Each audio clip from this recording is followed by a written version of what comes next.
Good morning.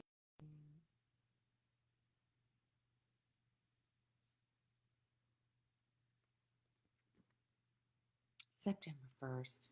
What?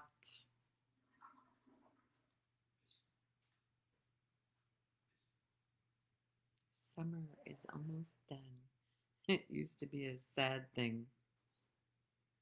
My thoughts were about how, oh my God, what's coming? And then I didn't enjoy fall. Too cold. Winter's coming.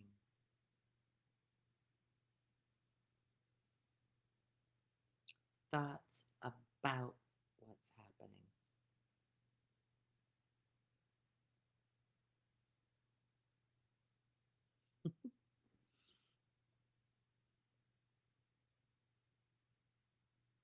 We're never, when we're caught up in our minds and in believing we are these bodies of mind, we're not in the moment.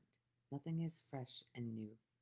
Peter was just saying to me, I can't believe. Whoop,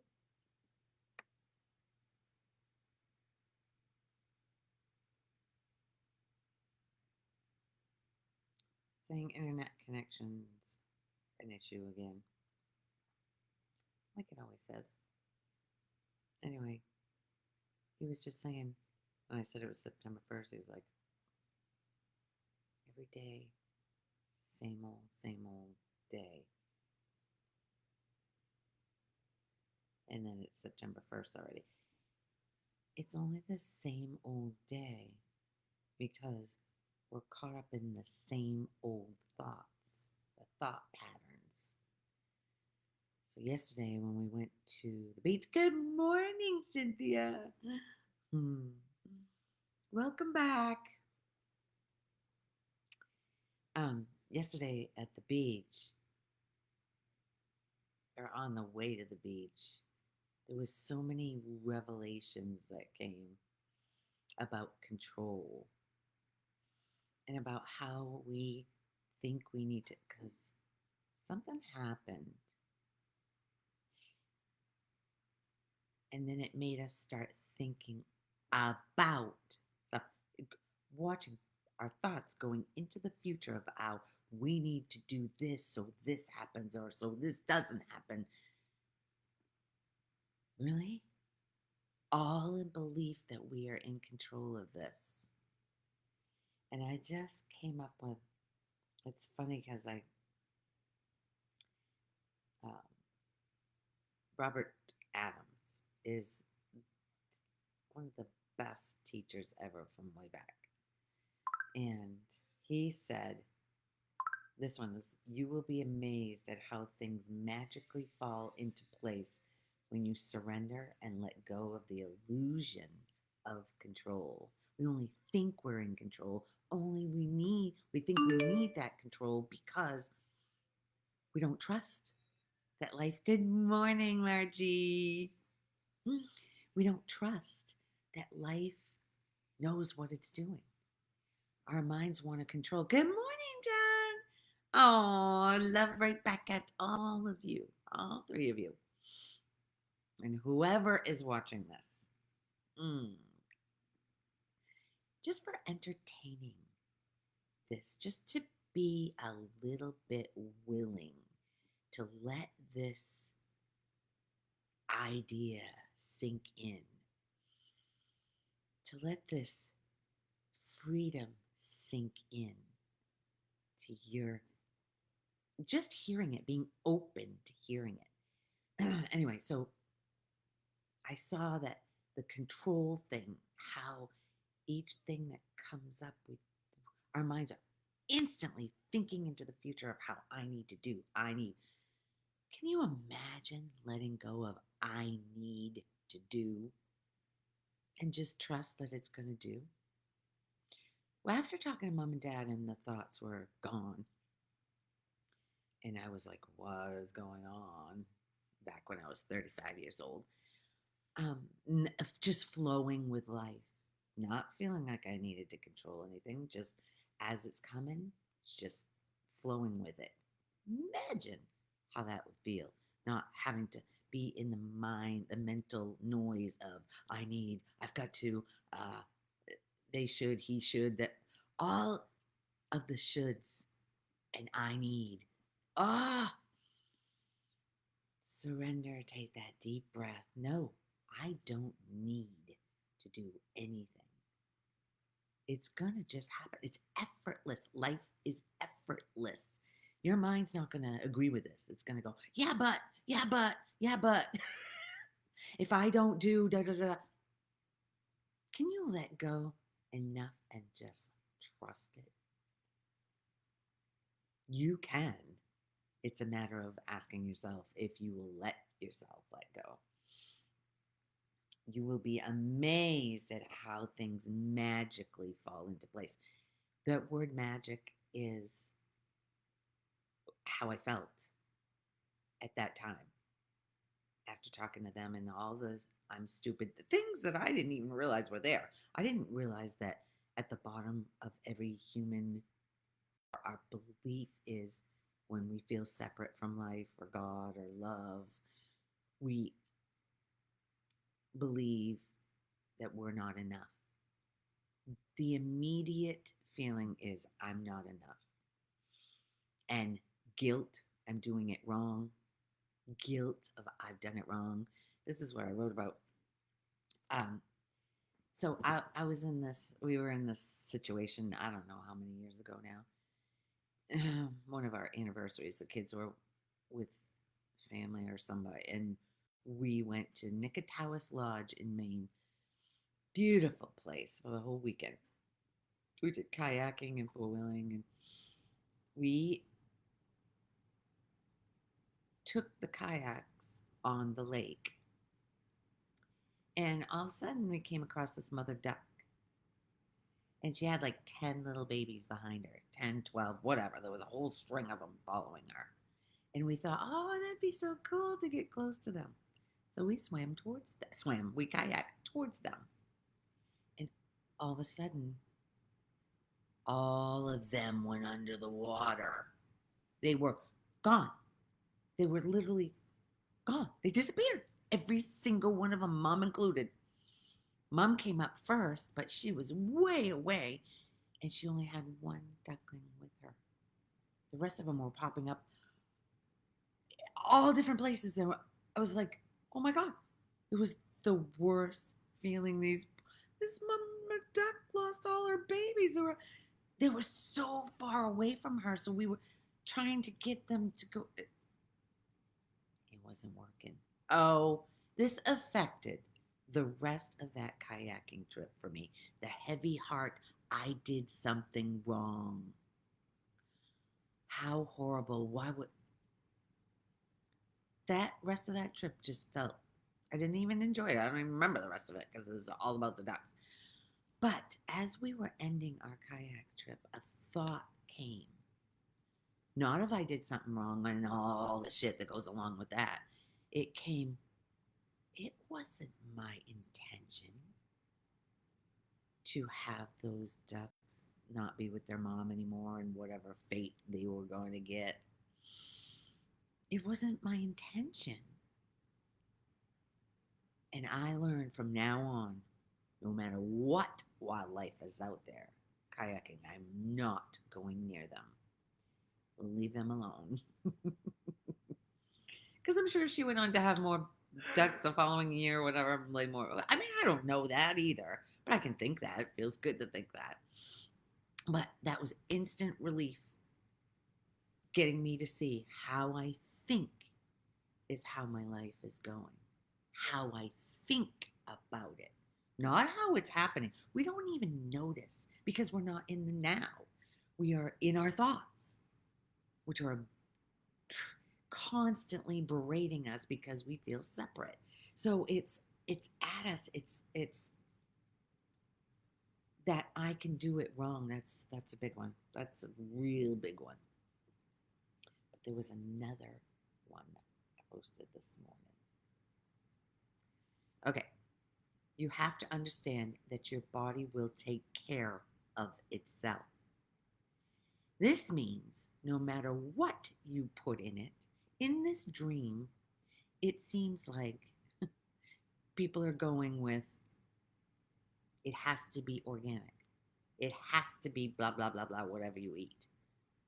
How about your body knows what to do with it? Whatever's not good for you is going to go through. It's going to come out the other end. It's going to take what it needs out of whatever you eat, and it's going to do what it does with it. Anyway, when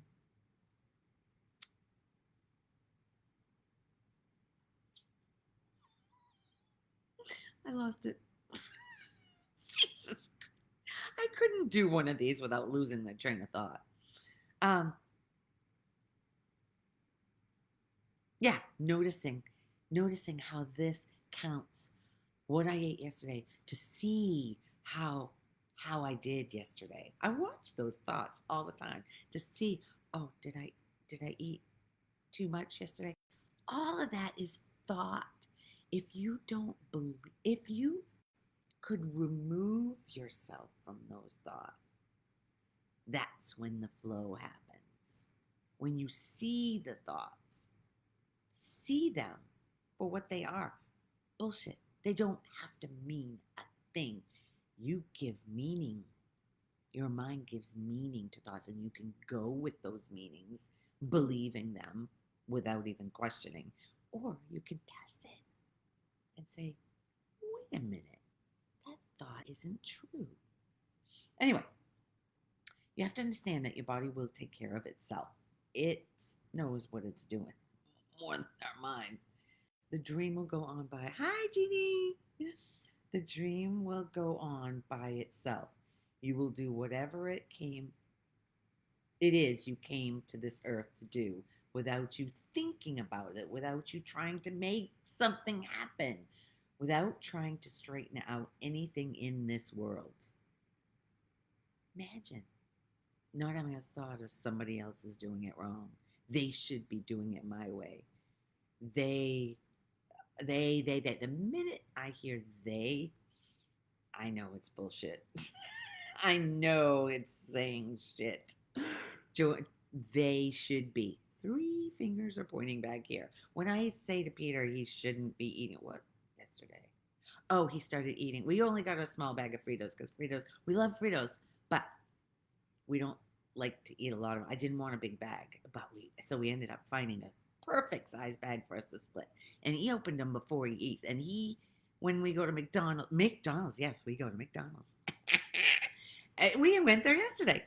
Anyways, he eats what is it? His French fries before he eats his burger or whatever he has. I like it with it. So he opened the Fritos, and my automatic was, "You gonna make a meal out of that?" Because I wanted to share it. I mean, the other part of it was mine, and he's been known to just eat something, whether it's his or not. He shouldn't. All of this is bullshit. I hope you're understanding that. Anyway, getting into all these mind traps of good, better, not good for you, but all of this, it can drive you insane because you're stuck to this rigid idea that it's constantly changing. Life is constantly changing. You cannot hold on to anything. It's going to change. Okay. Okay. This is what I mean when I say be yourself. Just be yourself. Live in the eternal now.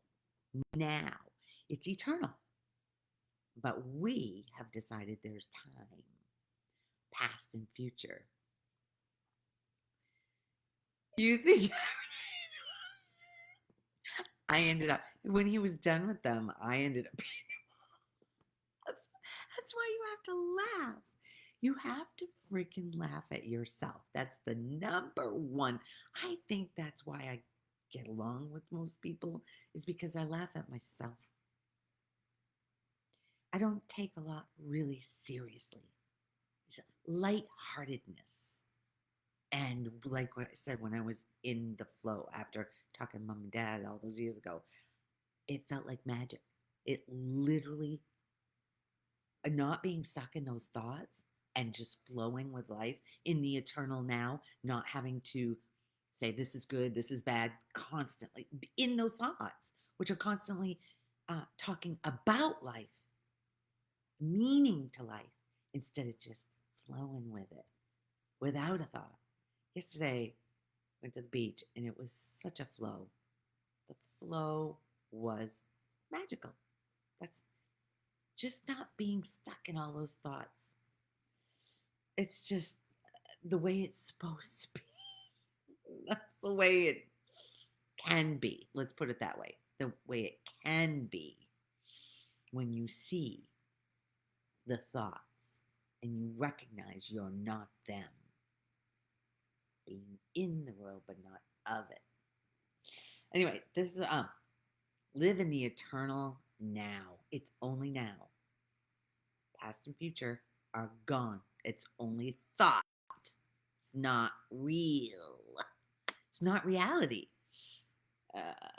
This being, that is being yourself, being in the eternal now, being in awe of everything new, not known. Be spontaneous. Allow the world to unfold as it should. Do not be judgmental, looking at everything fresh and new. How much does it hurt when you're judging someone else? When you're saying they shouldn't be doing this, they shouldn't be eating that, they're going to, oh, it hurts not only you, but them. They feel the judgment. They feel like they're doing something. It hits their, I'm doing something wrong, which each identity, each person that you, when you believe you're this person, it believes it's doing something wrong.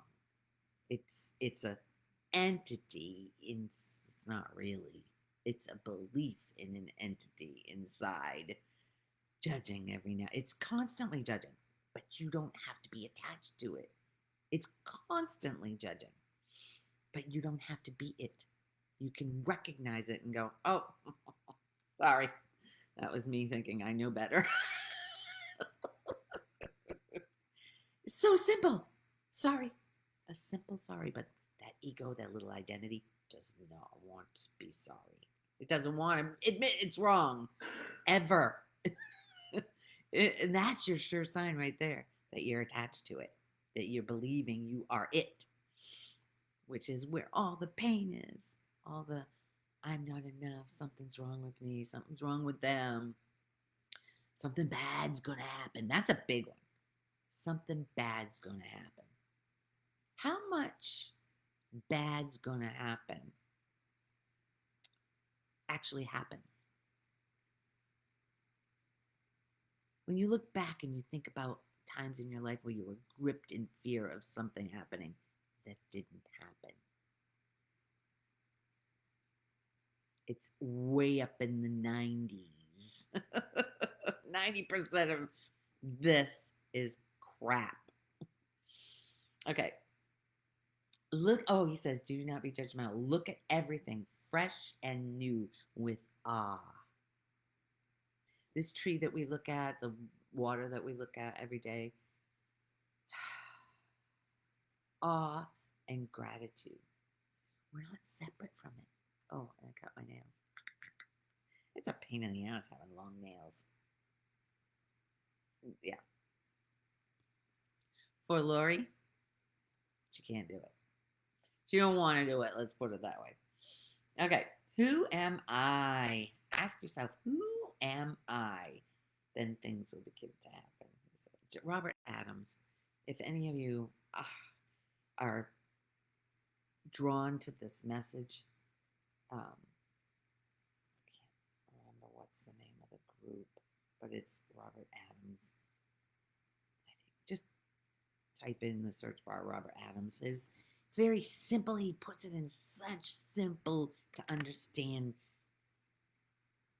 word, and that's how it gets in, because we've been downloaded as little kids as the me, looking in the mirror and seeing the me. Oh, that's me. And then I can do it wrong. I'm separate from God, from life. Look at the birds.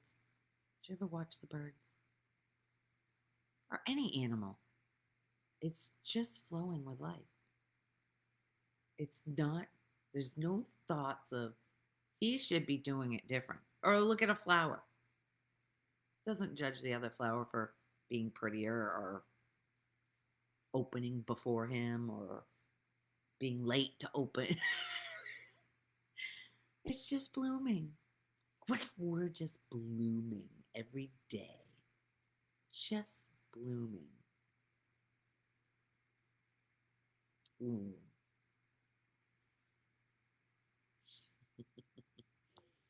I like the thought of that. Blooming in our own vehicle. Not being, not even looking at the other vehicle. I mean, you can look at them in awe, recognize that they are no different than you. They are you. You are me. There's no separation. It looks like it with these eyes, but that's only because we're programmed to believe everybody else is separate. Because I am. And when we see that we're not, where's the argument? Where's the they need to be different? Then there's just looking at them with awe. Just like nature. Awe of every moment. No time. No entity inside doing. Just flowing with it. And all it is taking a breath. Taking a breath, coming back to the heart where love, where you really are. You could say the heart is what you really are. When you think of a baby, you think of love. Because there's no downloading in them yet. They don't know anything. They don't have a past and they don't have a future. Imagine the joy in the moment and the awe of everything new. My grandson just started walking this week and he is on fire. It's a whole new phase for them, chasing after a toddler. He is on the go. And he's falling down. And he cries and then he forgets about it. He doesn't hold on to it. Doesn't hold on to the pain. It's gone. It's gone. The whatever happened seemed to happen.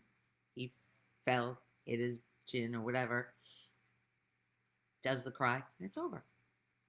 There's no blame. He's not blaming himself, not saying, "Oh, how stupid of me to fall," or that's a big one, or somebody made me fall, or something. No blame. Blame comes along with me. The me is all about blaming instantly. You did that, like yesterday with Peter, with the Fritos. What about me? Right then, it's all what about me. It's so fun to call it out. To call it out and laugh at it.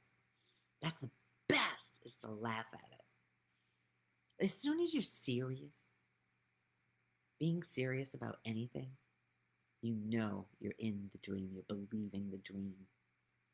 If someone has died seriously, and I'm not saying that I don't have compassion and love for anybody who's, I don't even know, but they who crossed over don't want you to be grieving. They don't want you to be hurting. They just want you to be loving. Loving all the memories you share, all the beautiful interactions, even the ones where you're fighting and you whatever. That's all part of it. Oh, um,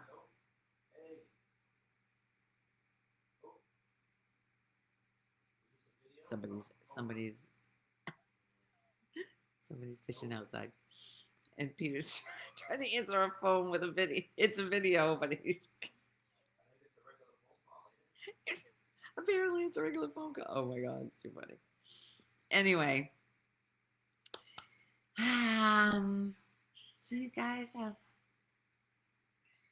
any questions? Do you understand what I'm saying?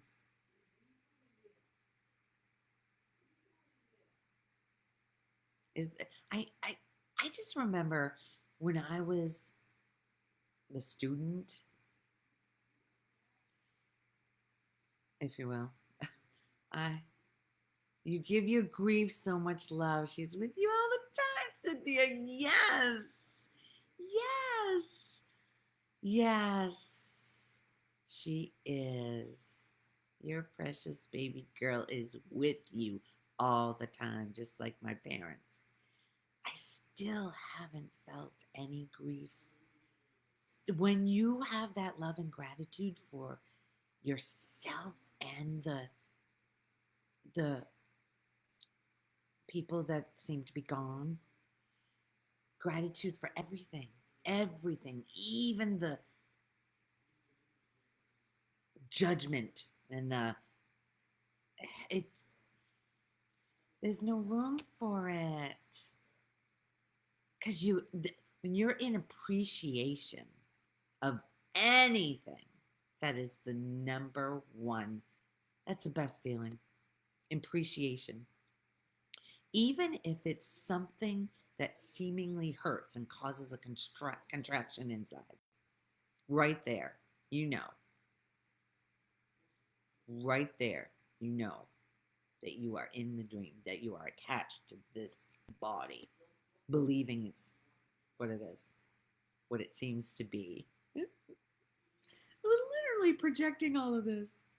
I found a little book she gave me in 2009 with a handwritten note. Oh, I bet that brought a lot of love. Oh my God, 2009. That's the year my oldest son graduated. I wonder if she was my son's age. He is now 36. 36. 36? I think he's 36. He was born in 88. Math has never been, that's another thing. Math has never been my strong suit. That's a belief. So that's how it's going. I believe it's not, I'm not. And I believed I was good at spelling. So I was good at spelling. Won spelling bees because spelling came easy. Because I believed I was good at spelling. Imagine knowing your beliefs and seeing, that's just a belief. When it's limited, when the thought comes in, oh my God, I got to do because such and such will happen if I don't do. Feel it. It feels that anxious, that uptightness, that ugh. It's just a thought. Take a breath. Take a breath. Takes you out of that. Takes you out of the seriousness. Right back into now. Now is all there is. The rest is all illusion.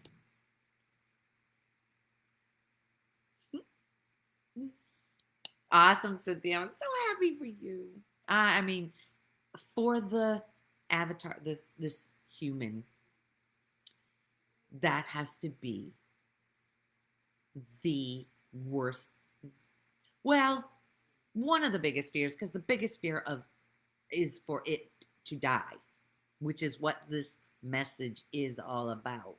It dying and letting go, letting God, letting it just flow. Um,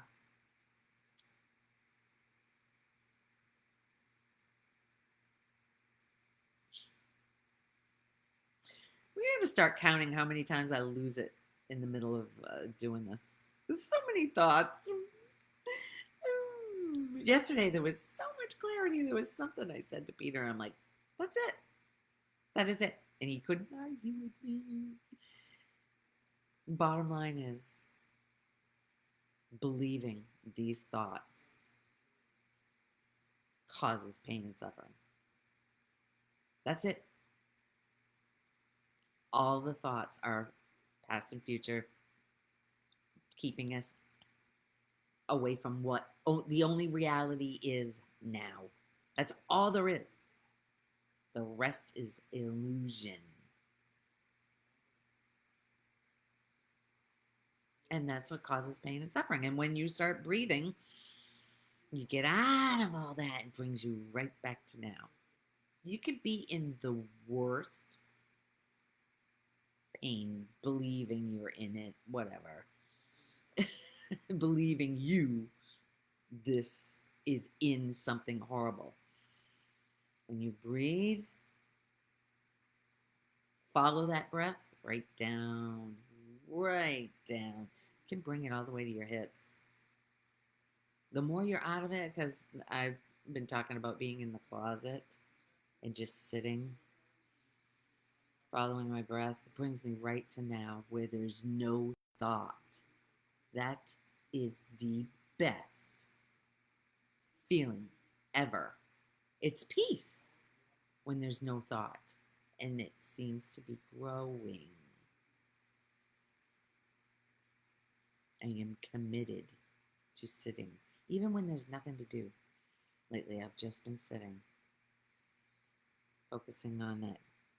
It's like they talk about the third eye. I don't know, but it's somewhere behind there. It's like a dark spot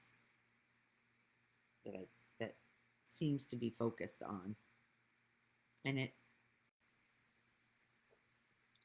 there's nothing. There's no thought. It's it's addicting, and I'm really liking this addiction. Yeah, I don't know. It's just what seems to be happening right now.